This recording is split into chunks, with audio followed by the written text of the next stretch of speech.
Hi everyone. So today we're continuing a C# journey. My focus will be on variables and parameters. Let's get to it. So first thing I want to talk about is stack and heap. These are the locations in memory where variables and constants are stored. Stack is a block of memory that is used to store local variables and parameters. It grows and shrinks as you enter and exit the function.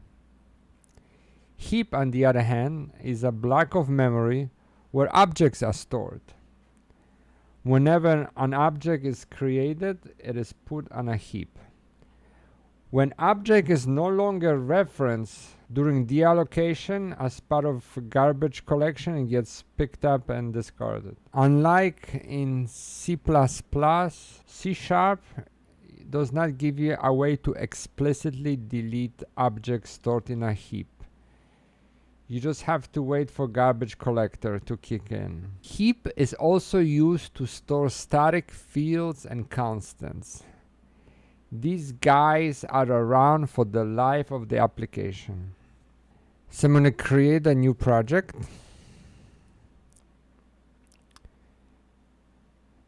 It's a console app. Going to call it variables and parameters.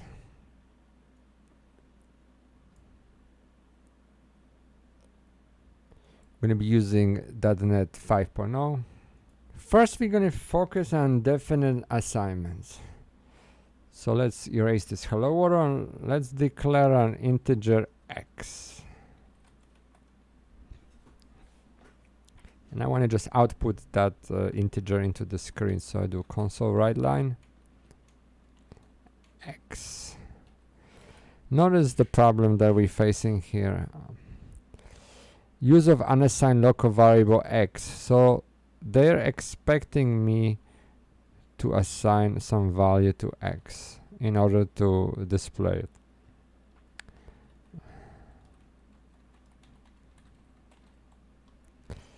Also, functions arguments have to be passed if your function expects them. What does that mean? So let's create a function that will just add two numbers. Integer A, integer B.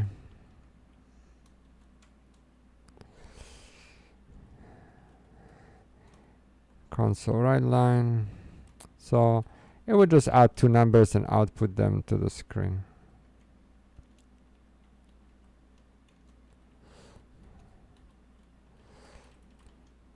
Let's call addition without any arguments.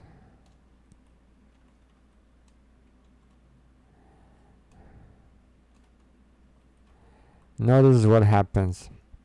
It says there is no argument given that corresponds of the required form of parameter A of program addition.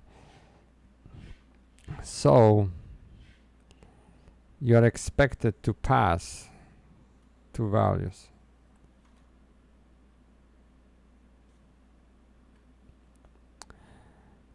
All other fields and array elements are automatically initialized by the runtime. So what does that mean? Let's create an integer array. So my numbers, and set it equal to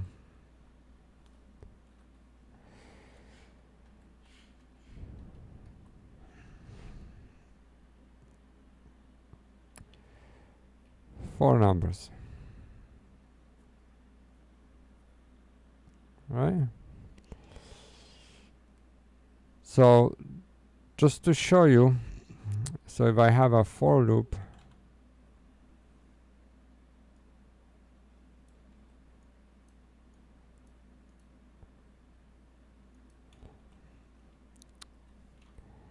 and I set it to the length of the array. What don't you like here, my friend? You don't like length.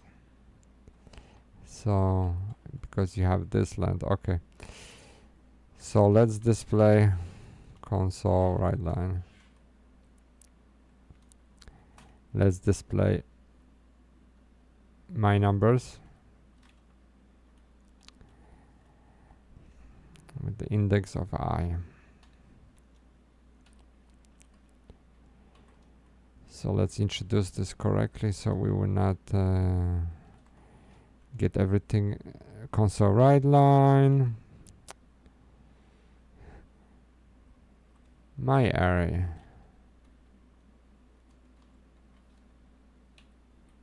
Alright, so when we run this, what do we expect?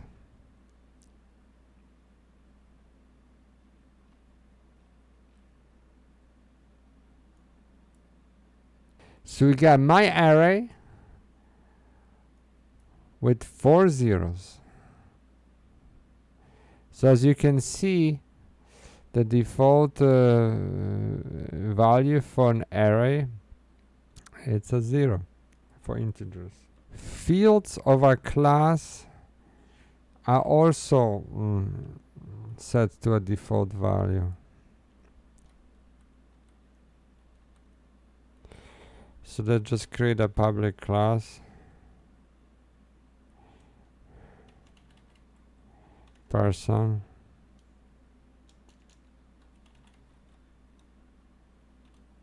We have a age.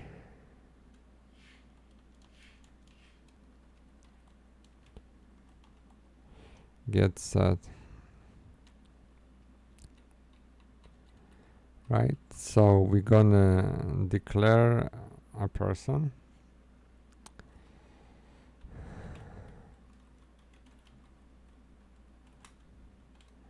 New person.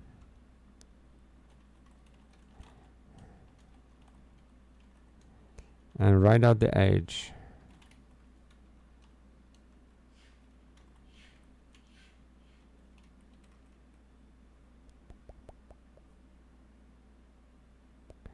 So it tells me it's inaccessible because of the protection level. So you have to set it to public. It's private by default.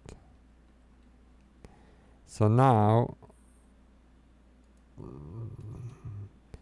age of declared person is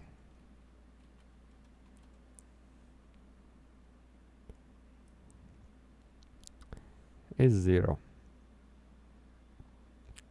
So as you can see, fields get their own default value.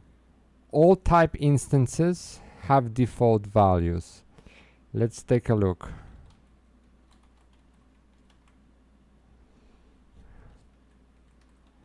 Console write line.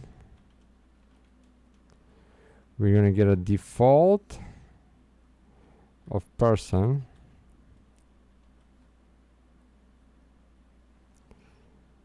So when we run this,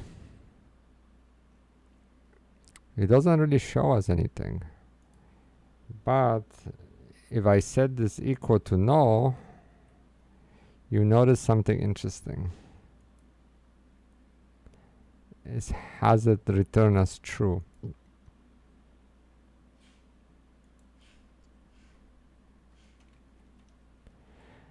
Then we go console write line, default of an integer or a numerated type. We're going to set it to 0. And when we run this, again, we have it equal to true.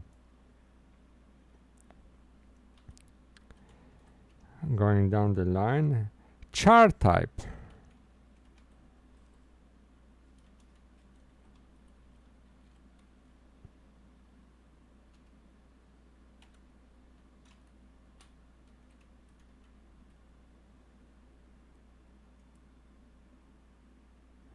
It's also set to true. And lastly, Boolean types.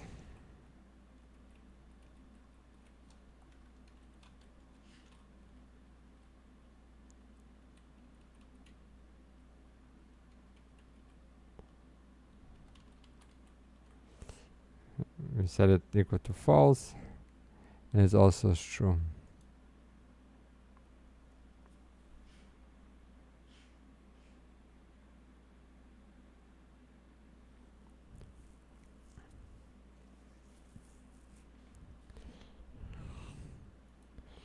Let's talk about parameters. Parameters tell us what type of arguments we have to pass to the function. So when we look at addition here, I have two parameters listed as integers. So for me to satisfy it and call that function, my arguments have to be integers. The default way how arguments are passed in C# is by value, which means that C# makes a copy of the data that you pass. Let's go and call our addition function again.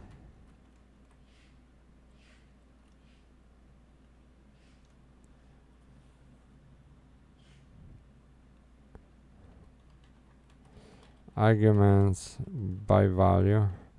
So we're going to call a function again, and here let's get a little bit advanced. So let's define two integers, integer a and b. I set the integer a to 3 and b I set it equal to 4.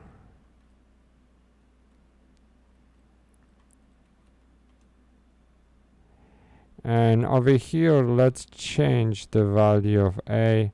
Let's make it equal to 0, and let's make it equal to 1. Right? Let's display. Okay, let's call addition with these values. Now let's display what's happening currently with A and what's happening currently with B. New value of A, and then we're gonna go new value of B. So we're saying that if you pass arguments, you're actually creating a copy of that, and upon execution of the function, that copy is discarded, and the original values remain. So let's see this at work. So notice what happens. It's still A is 3 and B is 4. So when we change it to 0 and 1, it did not affect it. Let's see if the same holds true when we're dealing with by reference stuff. So we have a person declared above. Let's change that person's age to 5.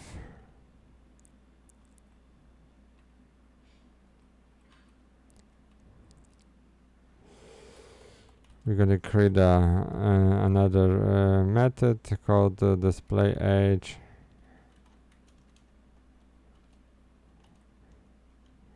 It would take as a parameter person.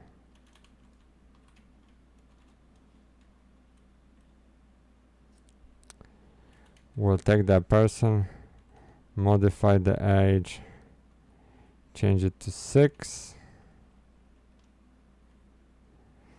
And here we will put new age, new person age.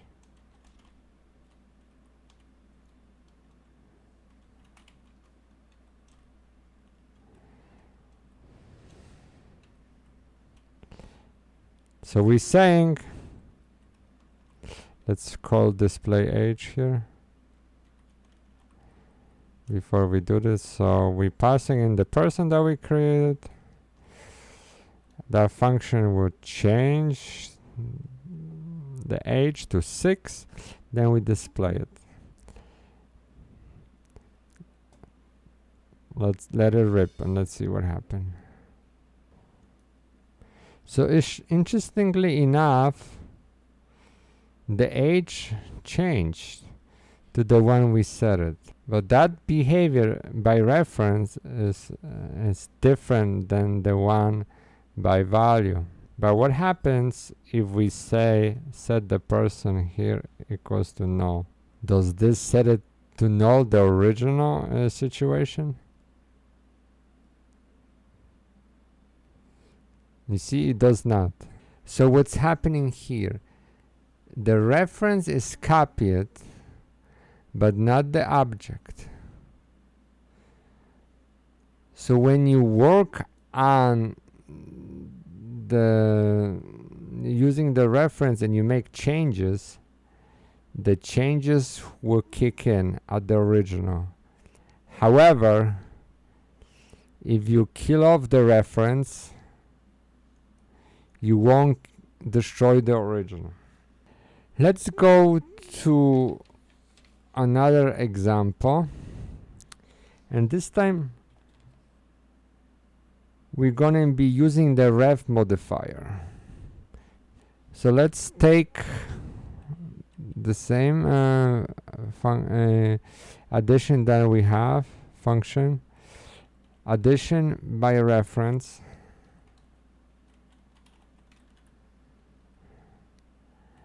and let's change up the first parameter, call it the ref int a, and then the ref int b.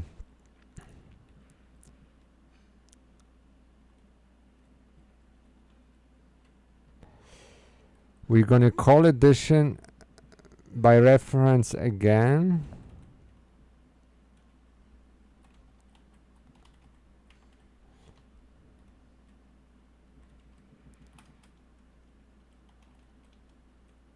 And this time, let's see what happens.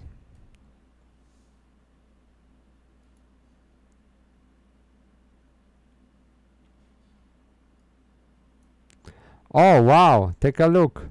So the new value of A became 0 and the new value of B became 1. So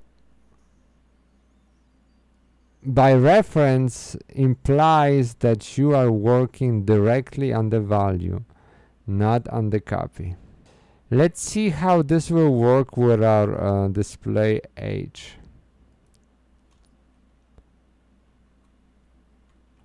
Display age by reference.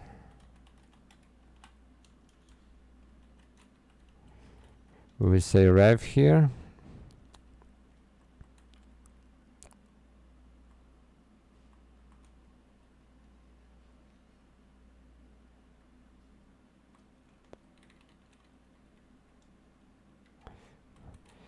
Display age by reference.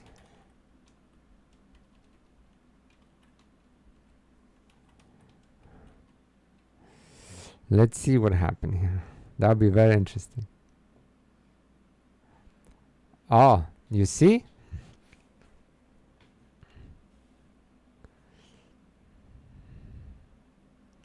Now you're working on the object itself, not on the reference of the object. So I will have to disable the nullification. And let's try this again. You see? So the reference modifier allows you to work directly on the value or the object. We also have something called the out modifier.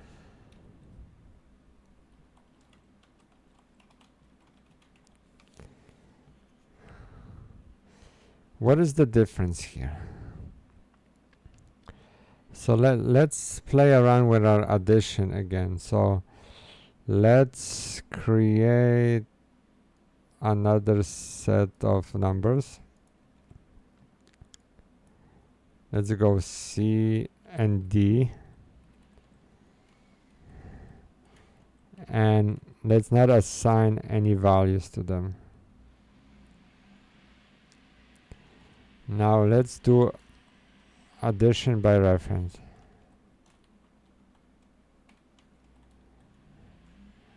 Rem C and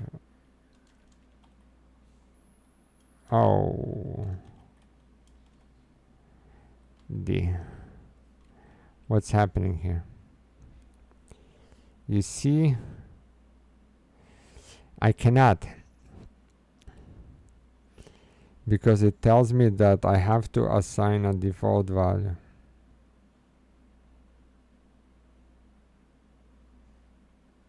So even though we're working on the objects and on the value itself, they still want me to assign something. So this is where addition by reference out comes in. So let me show you by reference out.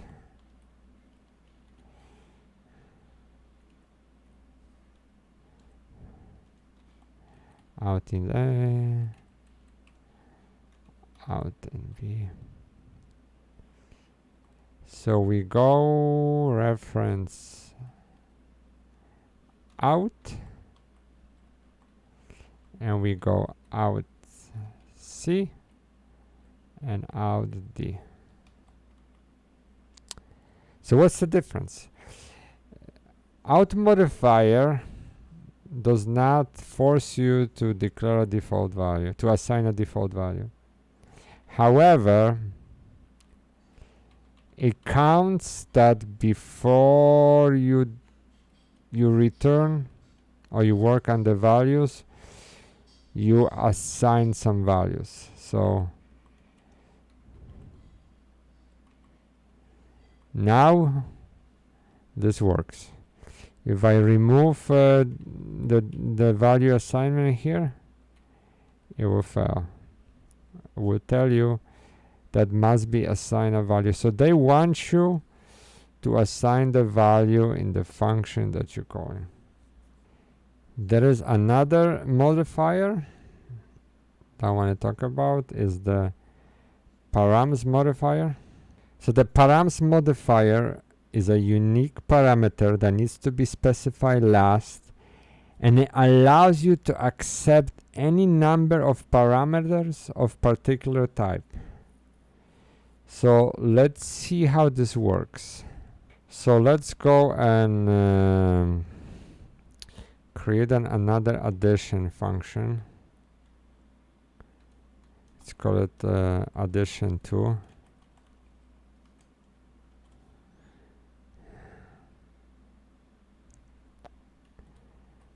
Params. We're going to be working with integer.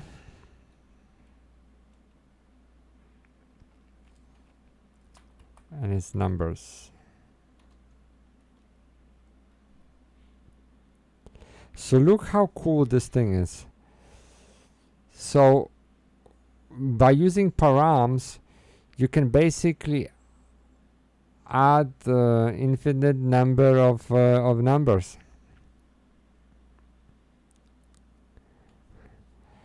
So let's declare it total equals 0. Set it to 0.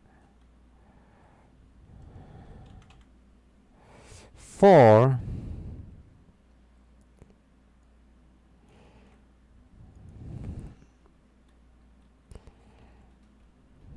number of elements inside numbers. So here we're going to add all the incoming numbers.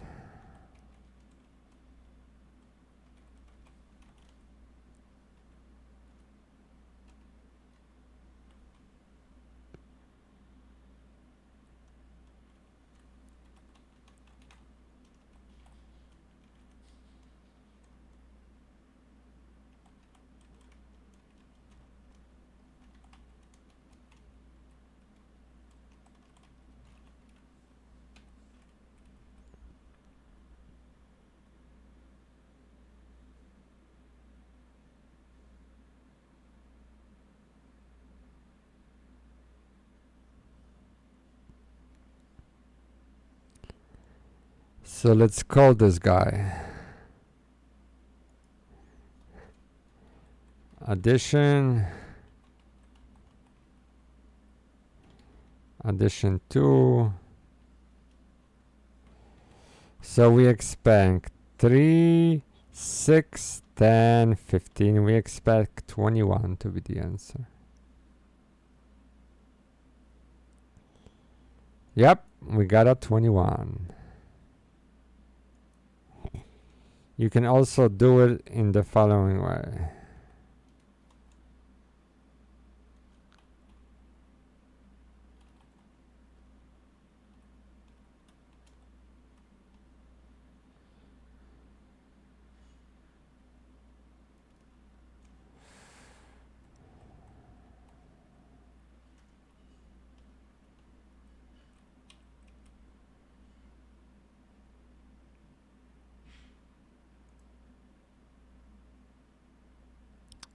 Yep, it works.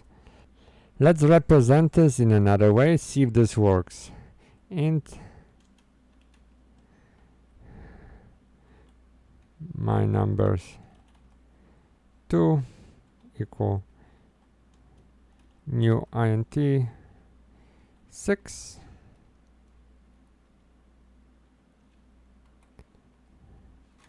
My numbers 2 1. Let's just go very fast. 1, 2, 3, 4, 5.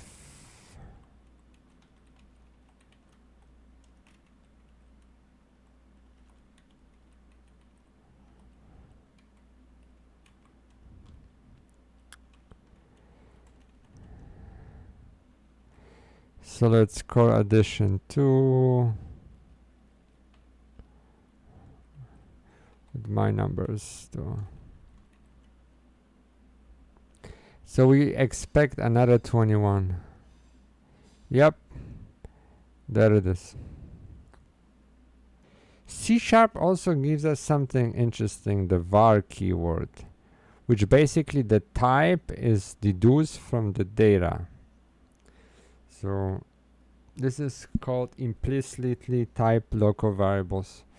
So how does this work? So instead of saying int some number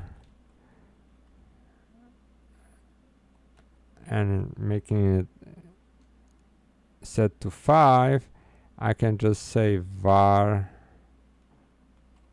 some number and I make it equal to 5. So it looks at 5 and it gets the type. You can do the same thing for strings. My string.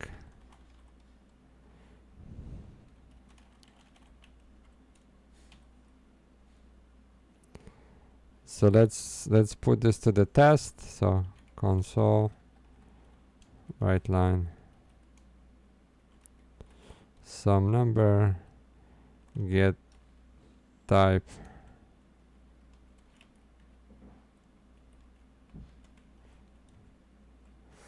some number 2 get type and my string get type.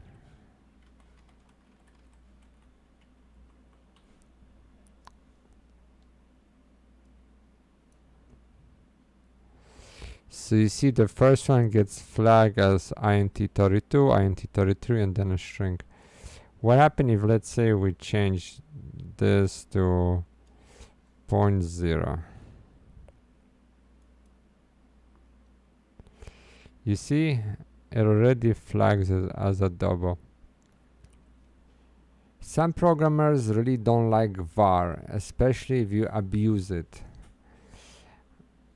From personal experience, I use var if I cannot pinpoint what type of data I'm getting back.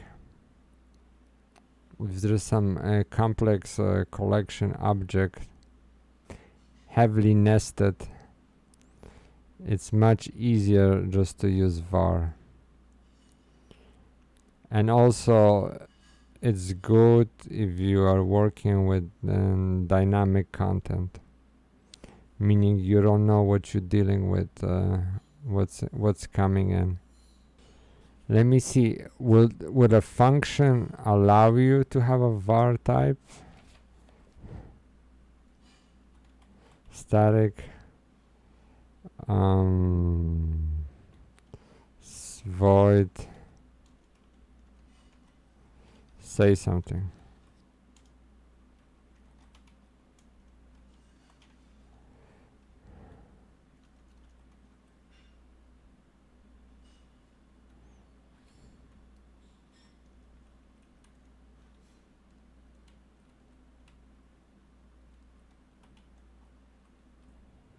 You see, you cannot have a parameter type of var. It's not allowed. The explanation is var may only appear within a local variable declaration or script code. So I hope you guys enjoyed this little video. We got into quite detailed tinkering, but I think this way is the best way to learn, as we figure out and we tinker through. So thank you so much for watching. All the best. Please subscribe. Bye bye.